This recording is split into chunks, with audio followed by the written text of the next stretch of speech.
नमस्कार सभी लर्नर्स को। मैं युगल किशोर आप सबों का अपने YouTube channel English for life by Yugal sir में स्वागत करता हूं। डियर लर्नर्स, सबों को गुड मॉर्निंग। पिछली कक्षा में हमने एडजेक्टिव के प्रकार के बारे में बात की थी और हमने पढ़ा था एडजेक्टिव ऑफ क्वांटिटी। आज की कक्षा में हम लोग पढ़ेंगे adjective of numbers. Adjective of numbers संख्या सूचक विशेषण।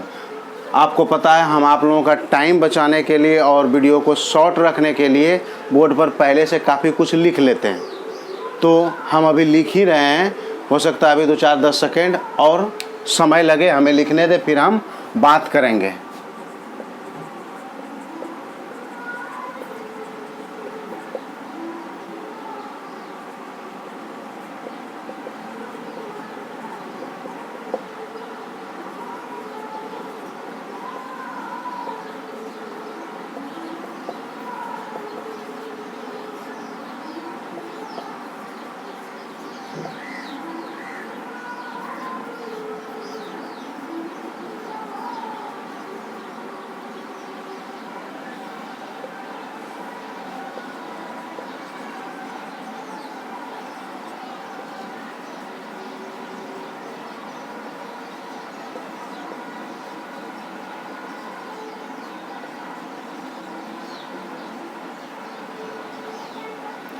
चलिए, हमारी तरफ से लिखने का काम समाप्त हुआ।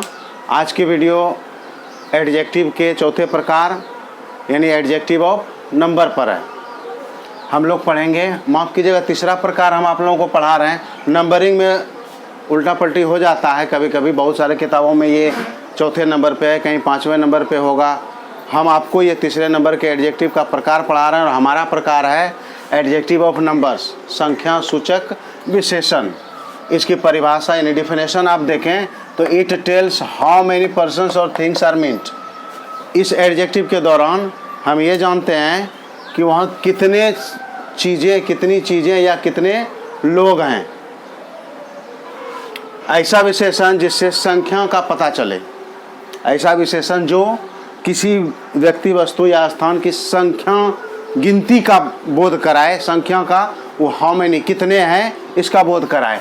फिर से देखा जाए, it tells how many persons, यह माफ़ कीजिएगा, एडजेक्टिव ऑफ नंबर यह कहता है कि हाउ मेनी पर्सन्स कितने लोग या समान चीज़ें, आर्मेंट से मतलब है कितने समान या कितने लोगों का बोध जब कराए तो वह एडजेक्टिव ऑफ नंबर कहलाता है। आप इसे हिंदी में देखें, ऐसा विशेषण जिससे संख्या का पता चले, ऐसा विशेषण जिससे संख्या का पता चले एडजेक्टिव ऑफ नंबर कहलाता है। उदाहरण के तौर पे आप देखें तो मेनी गर्ल्स, बहुत सी लड़कियां, सेवरल बुक्स, बहुत सी किताबें, ए फ्यू बॉयज, कुछ लड़के, 2 टाइगर्स, 2 बाघ, 1 काउ, 1 गाय, 5 सोल्जर्स, 5 सैनिक। ये सारे शब्द मेनी, सेवरल, ए फ्यू, 2, 1, 5, ये सभी संख्या सूचक शब्द हैं।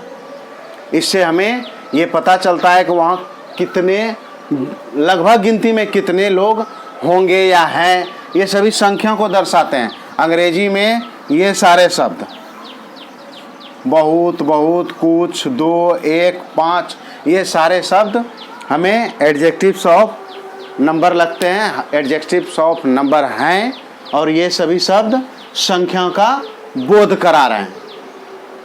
अब हमने यहाँ लिख रखा है it always answers the question how many.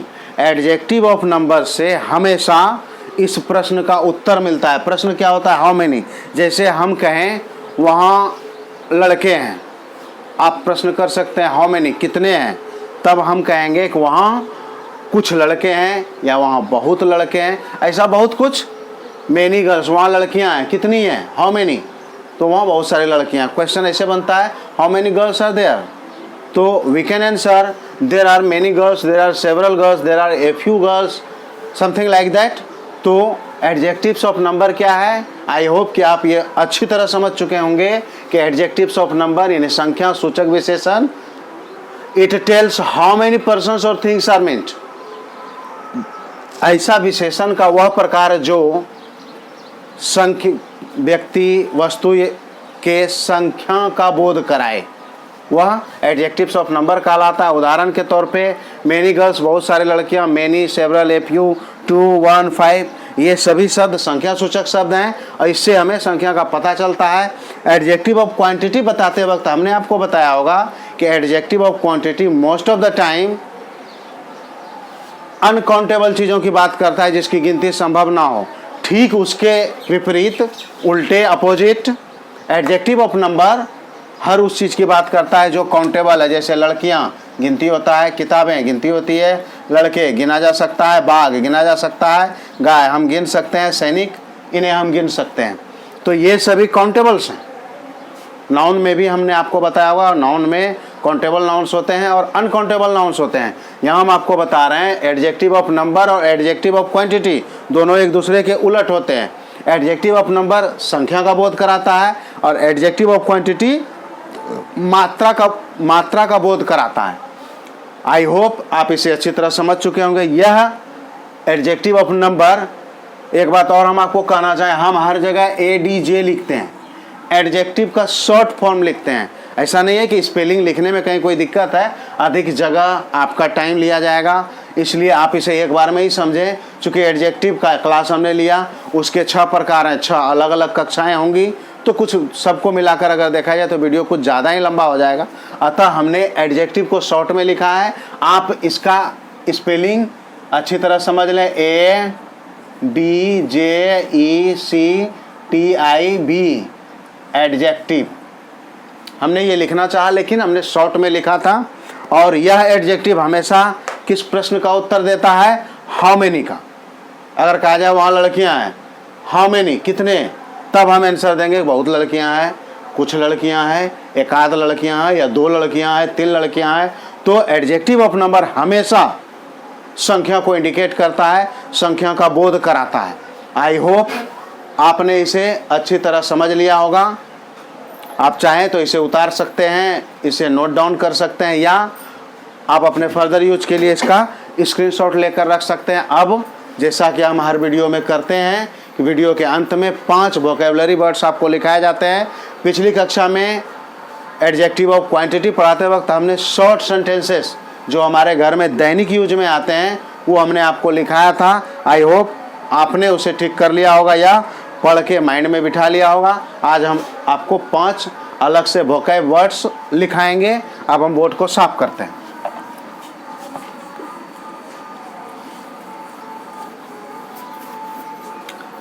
आप अपना पेन पेंसिल वगैरह निकाल लें, चाहे तो लिख लें और इसे याद कर लें।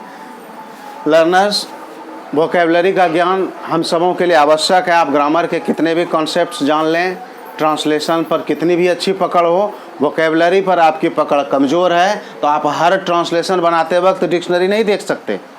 आप हर जगह मोटी सी डिक्शनरी को साथ नहीं ले जा सकते, ऐसा संभव नहीं होता। अतः अगर आपको अंग्रेजी अच्छे से सीखनी है, अंग्रेजी पर पकड़ बनानी है, तो वोकैबुलरी आपको करना ही होगा। आप अधिक ना करें। अगर आप 3 वोकैबुलरी भी पर डे करते हैं तो 365 दिन जो एक साल में होते हैं गुना 3 कर लिया जाए तो आई होप कि ये 1050 या उससे कुछ ज़्यादा ही हो रहा होगा, या समथिंग 1000। तो अगर आप 1K वोकैब साल भर में याद करते हैं और आपको अब भी 200-400 तो याद होगा ही। Milk, book, pen, pencil, mobile, TV, fridge, ये सब का स्पेलिंग तो आपको पता ही होगा। इसके अलावा अगर 3 पीस पर डे याद कर लेते हैं तो फिर आपकी वोकैबुलरी पर बहुत अच्छी पकड़ हो जाएगी। हम आपको 5 पर डे लिखा रहे हैं। अगर आप 5 ठीक कर लेते हैं तो फिर तो आपका क्या कहना, आप अंग्रेजी पर अच्छी पकड़ बना पाएंगे। इसके अलावा ग्रामर और ट्रांसलेशन के कॉन्सेप्ट तो हम आपको समझा ही रहे हैं। तो चलिए आज की वोकैबुलरी पर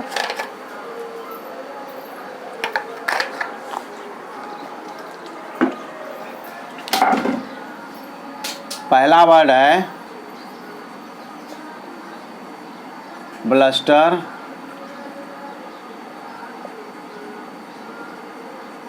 accused, hardly,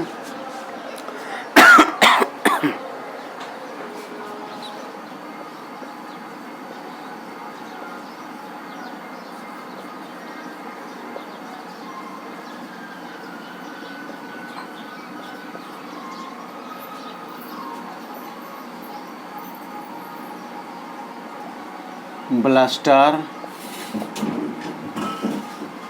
accused,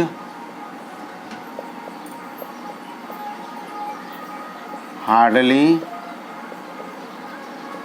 frankly, face to